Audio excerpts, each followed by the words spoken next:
Comparison is the thief of joy. Is it recording? All right, yeah, all right. It's recording. Let me check the mic real quick. I plucked that a little bit too hard, but don't worry about that. We good. What's up, family? Welcome back to another video. In this video, I'm going to be talking about comparison. First, I'd like to start off with a question. What's your favorite thing / trait about yourself? And this could be anything, so take your time to really think about it real quick.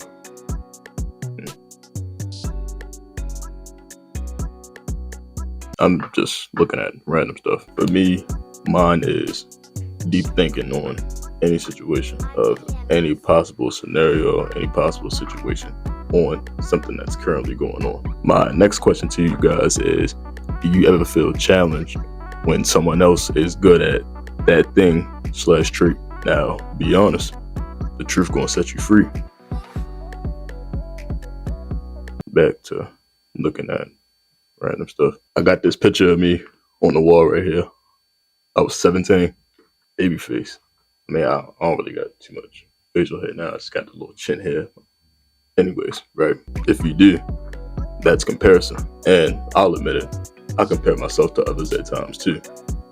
I'm just like y'all. Comparing yourself isn't the best thing to do because comparison is the thief of joy.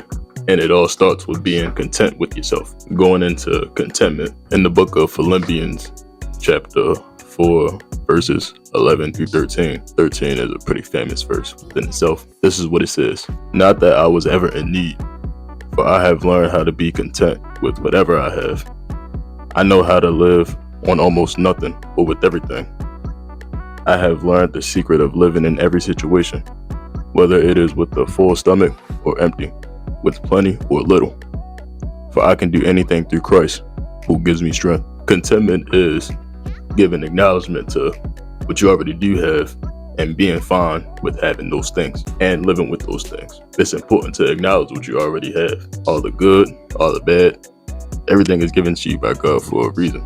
It's part of God's plan for you, and it's a part of God's blessing for you. Something that goes along with comparison is the topic of envy.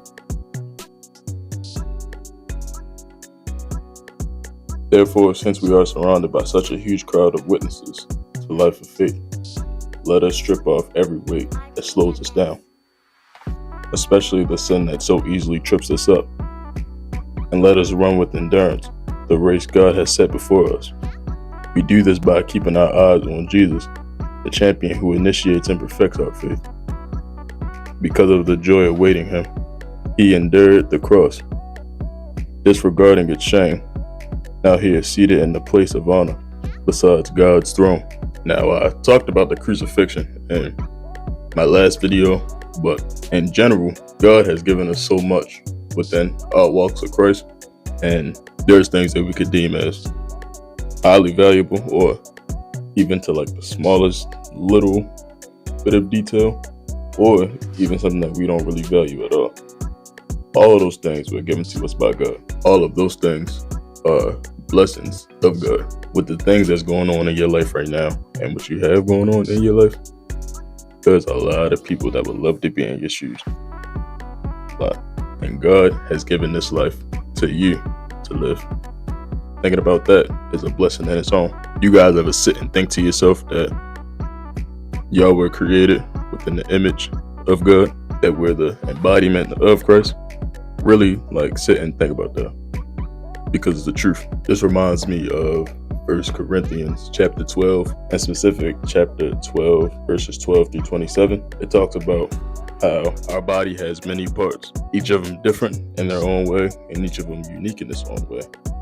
With those many parts, it still all belongs to one body. One part of the body can't say another part doesn't belong or isn't worthy of being part of the body, because each part of the body needs each other equally. Now, getting off the topic of the body, let's focus back on, today's society. For example, what if everyone was a doctor, or everyone wanted to be a doctor? Yes, it's a great career choice, but there will be no balance within our society Like, nobody would be unique. If everybody wanted to be a doctor, for example, right? Let's even take it as something very simple. You wouldn't have a house. Why wouldn't you have a house? Who would build that house? A doctor? No. Let's say a doctor is smart enough to build a house, right? Where would you wake up? Because a doctor's not going to make a bed. How would you have access to clean water within your house? Doctors, they're not plumbers. An example as simple as that kept on display how important our uniqueness is within the world, regardless of which role we possess while we are here on earth. Even people who are less honorable in our society are important within their own way. Like, for example, trashmen, right? Without them, our world would be filthy all over. Yes, like there's parts of the world where it's just completely trashy and just look terrible. But without trashmen, it would be a different level of filth all over the world. Our God himself is creative. He created all, yet many things. He created everything perfect within his image. He created everything unique and with a purpose, and that includes you too. You may not have found that purpose yet fully, and that's fine.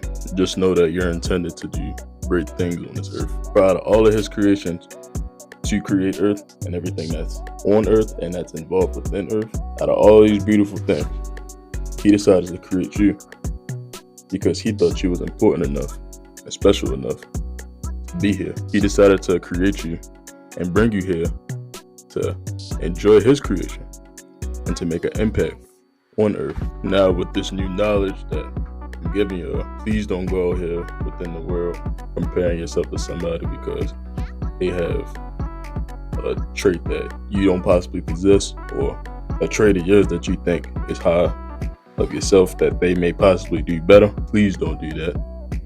The reason why is because God created each and every single person unique within their own way to have an impact on earth, and for us to really execute his main goal for us, which is to spread the gospel and bring more people closer to him. So all in all, please don't compare. I got some concluding questions I wanted to ask y'all real quick. Now, this is the same question I asked in the beginning.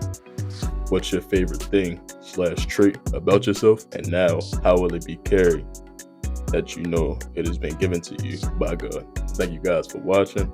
Leave a like if you enjoyed, comment your favorite part, and subscribe for more. Peace.